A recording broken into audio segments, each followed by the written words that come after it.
1931, the Japanese invaded Manchuria and started working their way down through China. Now, one of the key ports they wanted to capture was Guangdong in Canton, because it was the shortest route to the free ports of Macau and Hong Kong. And that's where the reinforcements and arms and money would come through. And that just kept growing. So this is down here, the Pearl River Delta. In 1937, I think the Chinese-Japanese War really started with the massacre in Nanking, which was the Chinese capital.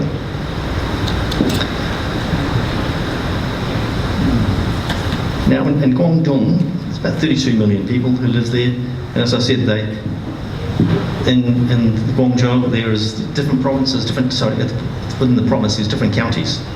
So as we talked about before, Yvonne, you're from Punyu? Punyu, yep. And Mary, you're from Johnson? Yep. Johnson, yep.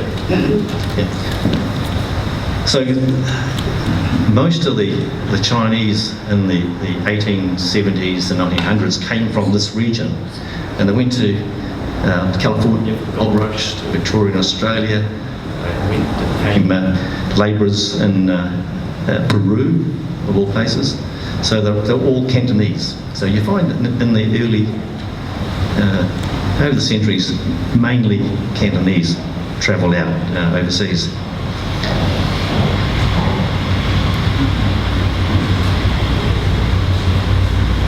They bombed, Japanese bombed Canton and the province for 15 months. So what do you remember about that time?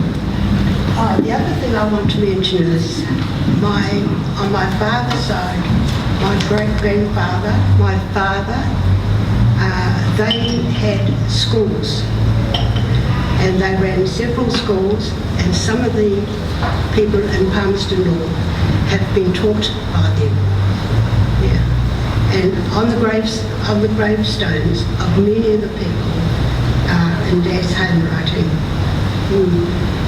Now, what did you say? So what do you remember about your time when the Japanese were in Canton when you were young? When bombing and gunfiring started, I'm not used to this. when gunfire and bombing started, Mother and the family and some cousins decided to leave Namchu. That's where I was born, just close to Guangzhou. Mum, because I was very small, she had me on her back. And amongst the bombing and gunfire, we were very, very close, and I really remember being, don't talk, don't cry. That's one thing I do remember. We eventually arrived in Macau by foot. We stayed. So that's 70 kilometres. I vaguely remember living in a park or in a shed of some sort, and my cousins and I would go out and try and pick berries and everything, because by that time I was walking and turning. And after staying in Macau for several months, we moved to Hong Kong. And then my brothers and sisters started their schooling there.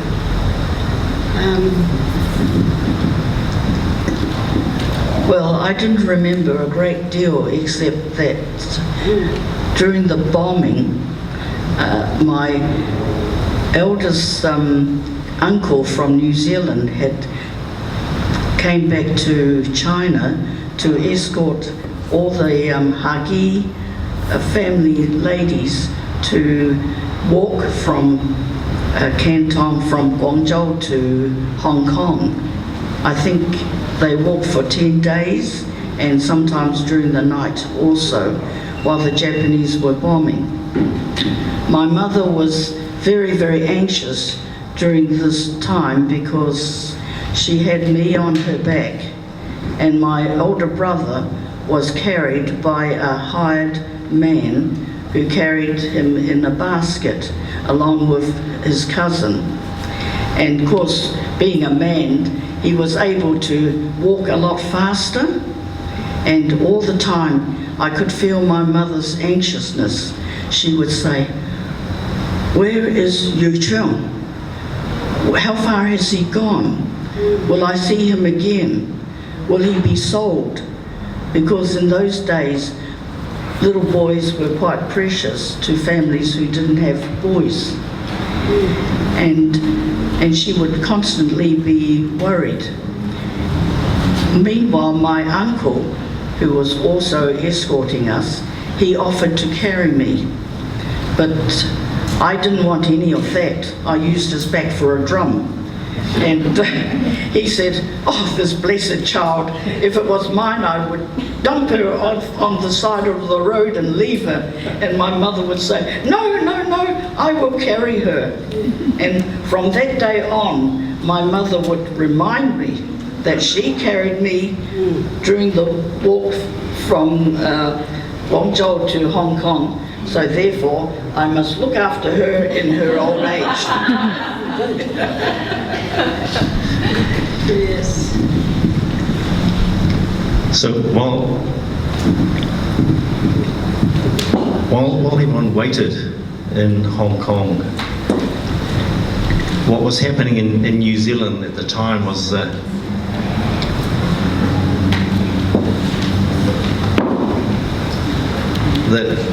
at that stage 2,500 or 3,000 Chinese men put a petition together to try to get their loved ones, wives and children to New Zealand, and was fronted by Henry Jackson Yu, who was born in Roxburgh, starving, and also in order to get a little rice for themselves. So through that lobbying and petitioning, the New Zealand government, through their customs department, has allowed what I call short-term refugee concession.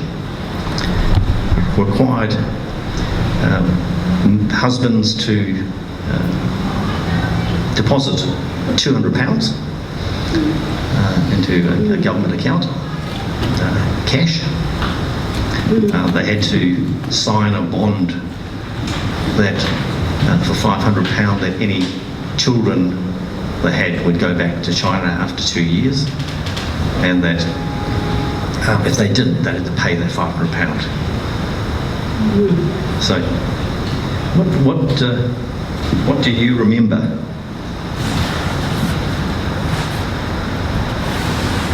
about when you arrived in New Zealand? Because it became quite a big story.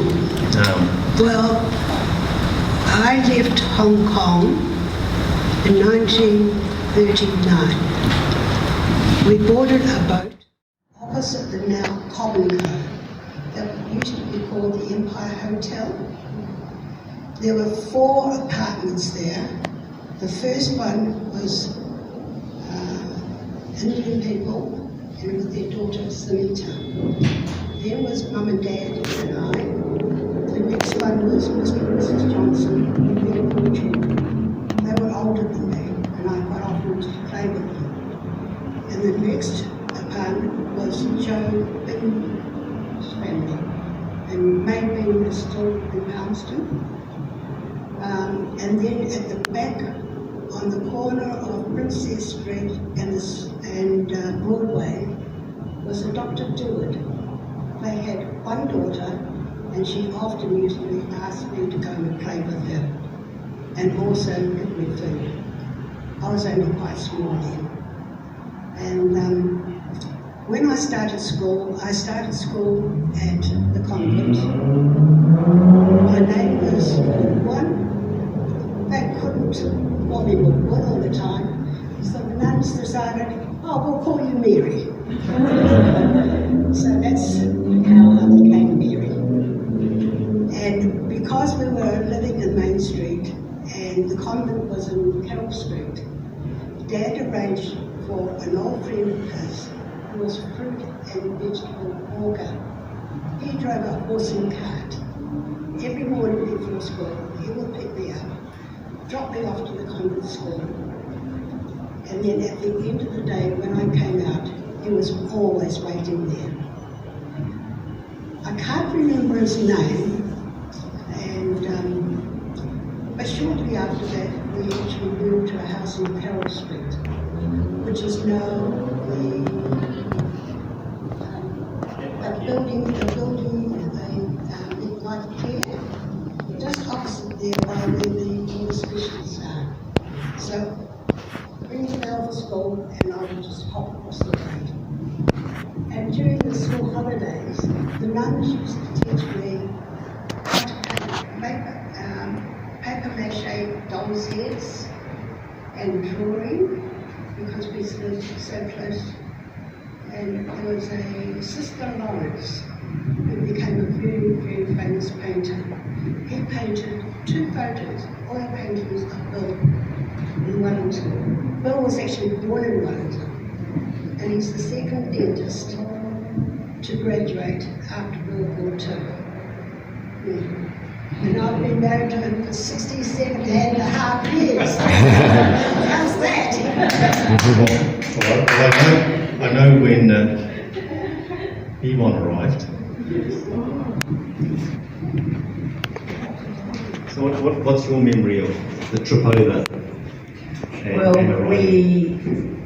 we were in a Chinese ship from Hong Kong to Sydney, and in Sydney we changed to the Westerner, which is a New Zealand ship. And on this, in the ship coming from Sydney to New Zealand, I remembered that my uncle took myself and my brother, who's the taller boy in the middle, and my cousin Vivian, the one in the middle there.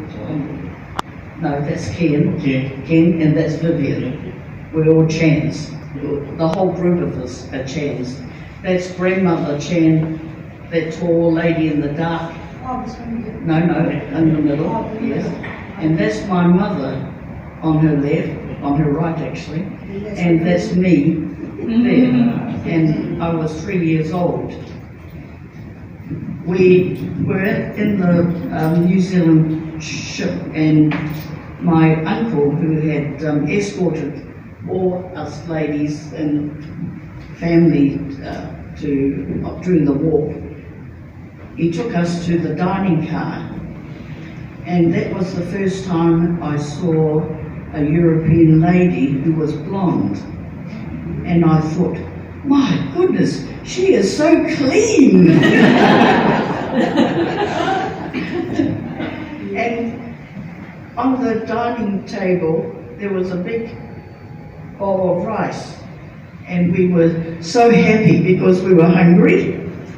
And the lady, she got some bowls and she put some rice in the bowl, and then to our horror she sprinkled sugar on the rice, and then she poured some milk in it. And I remembered I cried. And my uncle had to explain to the lady that little Chinese children do not eat rice pudding. They will have their rice plain. And so she dished up some more rice, and we ate it with gusto, the plain rice. And this photo here, when we arrived in New Zealand on the wharf there, the New Zealand Herald took a photo of us, of the first refugees coming to New Zealand. My brother there, Ken,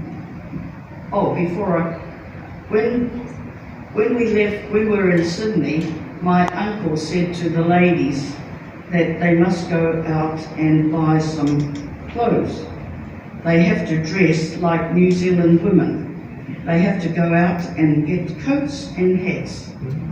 And so that's why somebody remarked to me one time, "You don't look like refugees. You look like as if you're going to an afternoon party, a tea party." And that is the reason why we were dressed like that. And my brother Ken there, he said, when he arrived in Auckland, he said, "Which is my father?" amongst all the men that were waiting. And Auntie there, she's pointed, she said, "There, that's your dad, the one in the blue, that's your dad." We were taken to my father's and uncle's fruit shop in New North Road in Mount Albert. The Chan brothers had two shops, one in New North Road, Mount Albert, and also one in Karangipi Road in Auckland City. In the Mount Albert shop, above the shops were living accommodation. There were 5 big bedrooms, and each of the ladies' family had a room each until their husbands had alternative accommodation and businesses to go to. And that was our first experience in New Zealand.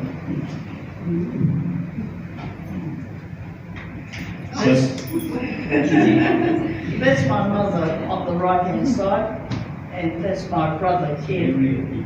Yeah, That's me. And myself. You had your hair done very nicely, Mary. A nice bow. Yes, yes. So these photos were taken in 1940. So these photos were taken in New Zealand. Yes, I was in uniform. That photo of Lei Jung Chan and Ken and myself was taken before we left China. It was taken in China. That's why my mother was in Chinese clothes. So that was what she was wearing before she went shopping. Yes, yes.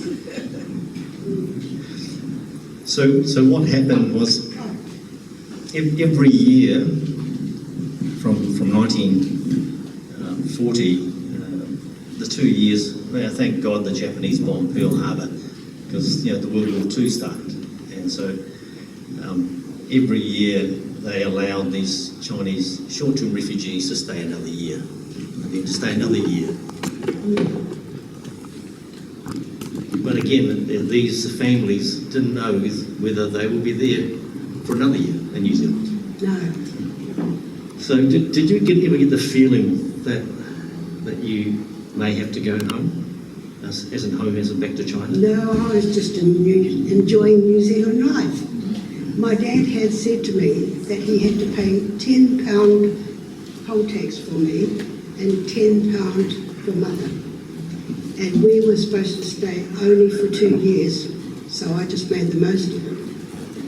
I had a very happy childhood when I was at school. I joined the Girl Guides, learned how to tie knots, even did the Morse code.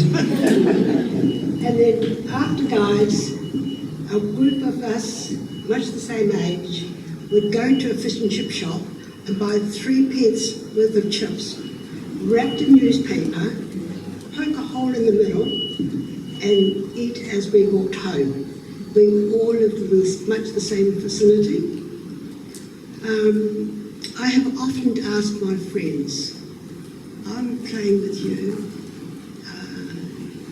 and doing things with you. Other Chinese girls have told me, you're different to them.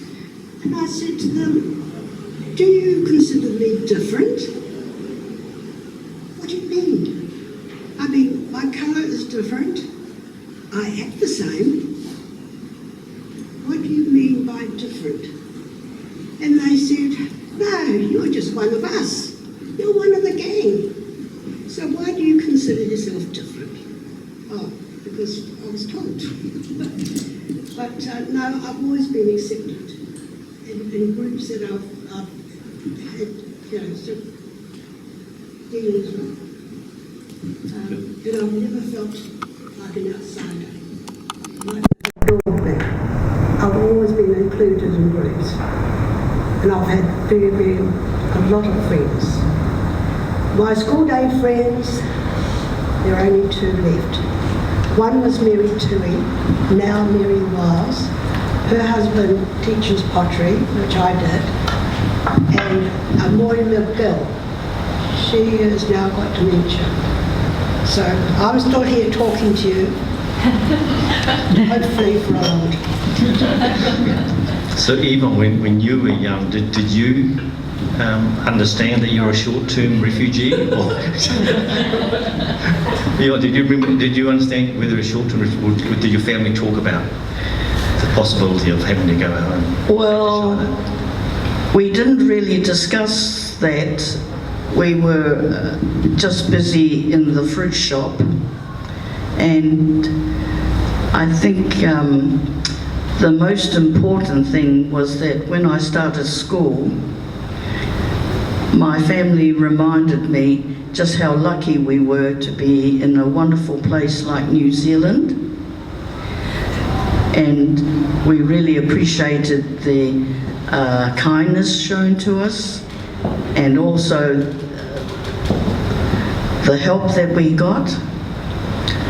When I started school at 5 years old, I couldn't speak English at all, and the first day at school I remembered that the roll was called and I had to say, "Yes, Miss Terry." And I misunderstood that, and I kept on saying no. And she said, "Yes, Miss Terry." And I said, "No, no." And in her frustration, she went to my older brother and brought him in to tell him to tell me to say, "Yes, Miss Terry." And my brother said, "Well, why don't you just jolly well do as you're told?" And I said, "But she's calling me Miss Terry. I'm not Miss Terry." So every year from 1940 to 1946, they had to basically get another year extension. In 1947, a petition from a Reverend George McNair, who was one of the very early missionaries into China, who worked with Reverend Don in Central Otago amongst the gold miners, petitioned the government and said basically it was inhumane to send these families back to China when they've lived so long in New Zealand. And in the same time, of those 240 or 50 wives, they had another 93 kids. So the climate was good. And then the petition went through in 1947. Those families were allowed to stay. And this is some of those children in 2014. And they all have different stories. They've all come through different places. But I think the overwhelming thing is, they were short-term refugees. They weren't immigrants. And that shapes how they did things and saw things.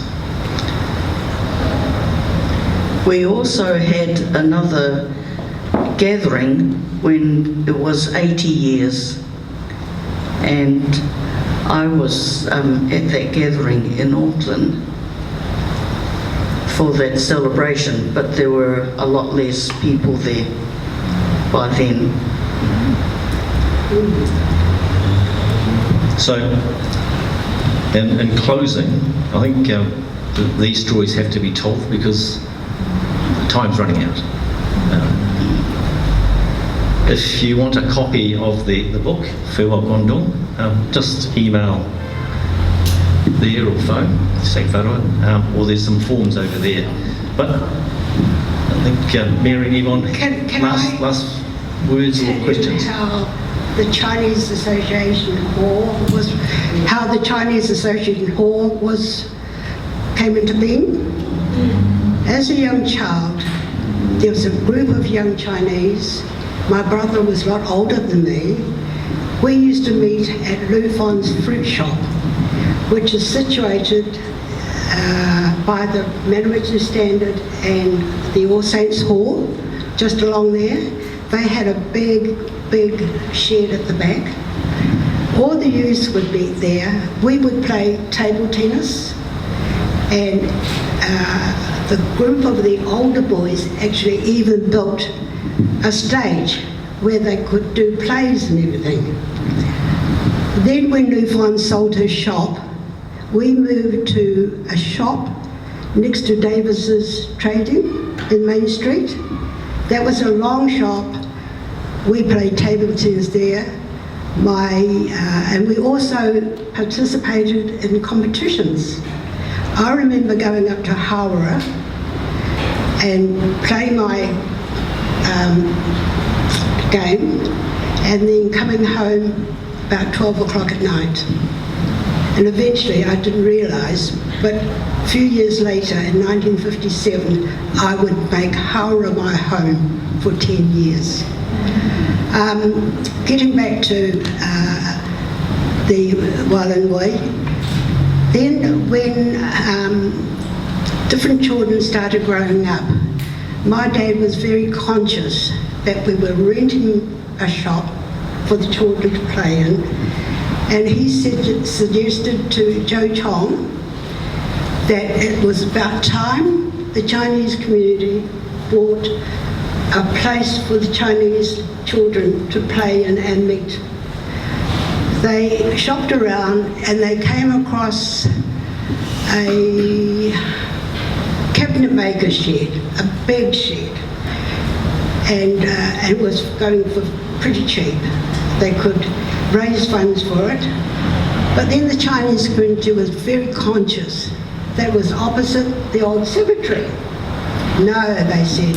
But Dad said, I am happy to have banquet dinners, send back to China, to Guangdong, and bring groceries back, because we couldn't buy Chinese groceries then. Then people agreed. So the opening of the hall was by the then Mayor Gilbert Rennie. But since then, the association has been altered many times until it is what it is today. So I'm very, very thankful to my father for his foresight. He had many, many banquets, and he was always the chief cook.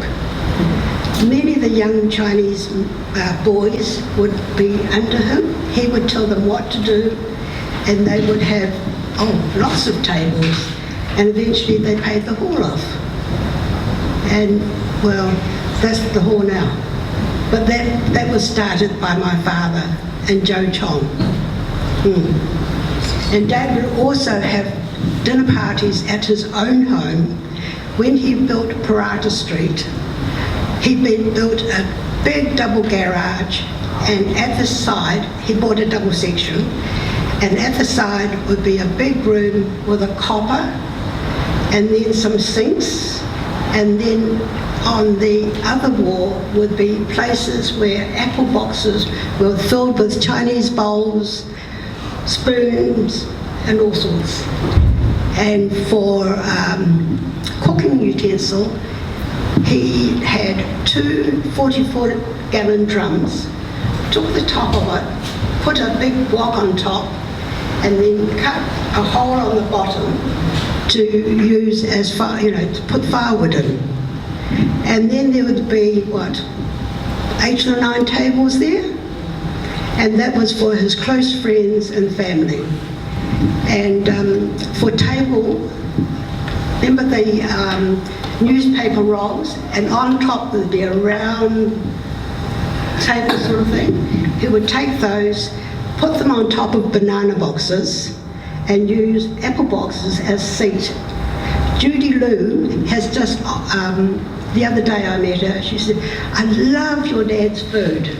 We sat on apple boxes, newspaper for tablecloth, but the food was really yummy. So, I don't know, Dad has always been involved with the community. He fundraised for the Nationalists, and when they went, after they retired, they went on a world trip. Travelled to Honduras, the States, Canada, different places, went to Hong Kong, because I had Mum's uncle used to run the Star Ferry, you know, across the, they were fairly wealthy people. So they stayed there, but they could not go back into China. They said, don't go back into China, you are one of the chief fundraisers for the national company. And if you went back, they might not let you back out again. So I had to go, and then back in 1987 was our first trip overseas. We went up to Scotland and different places, and then on the way back, we went into Guangdong, and I have a friend that used to work for the government. He had a big car and was chauffeur-driven. I've never been on the train. We used to always fly into Hong Kong and then fly into Guangdong. By doing it that way, my bags were looked after. Whereas on a train, there was push and shove and so many people. What was I doing now? I've lost my track. Well, let Yvonne have a last word in terms of any early memories that you'd like people to remember about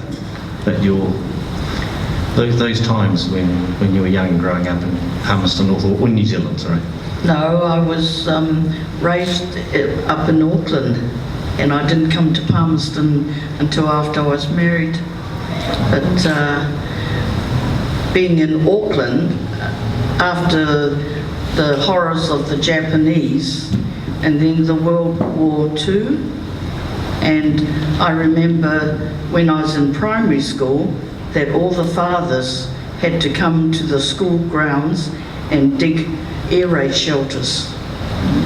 And each child had to have a little cloth bag hung around their necks, and inside the bag was a cork and some cotton wool. The cork was for you to bite on when the sirens went off and you were so frightened so that you didn't bite your tongue.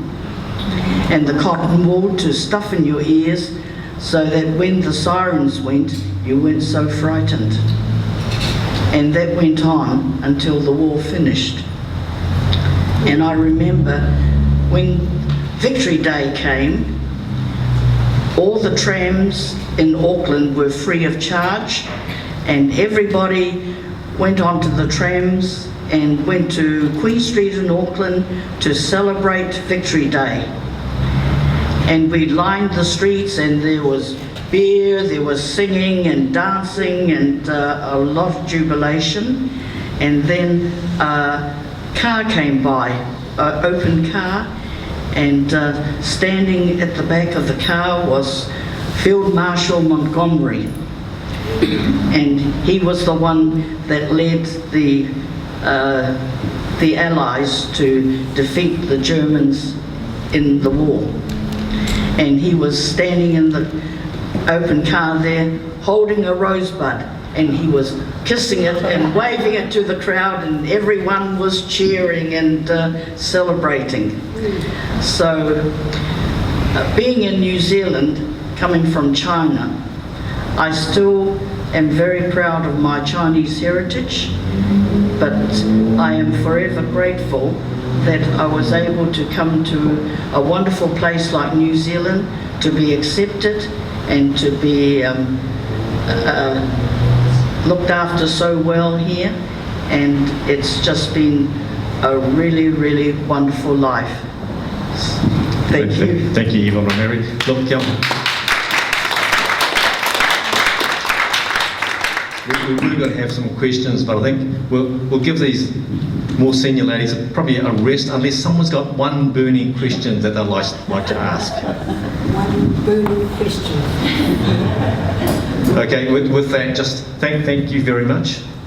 It's very hard to tell your own stories in public. It's hard enough telling it. I mean, I'm used to playing golf, playing bridge with Terry. So thank you much everyone coming.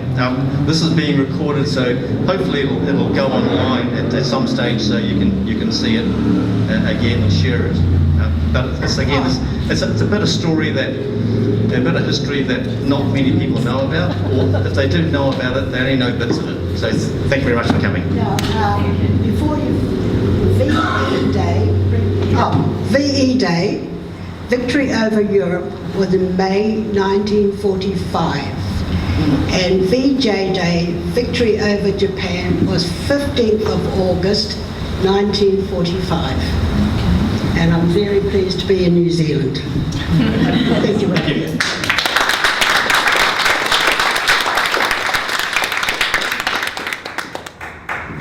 Right, cup of tea. Yeah. Well done, ladies.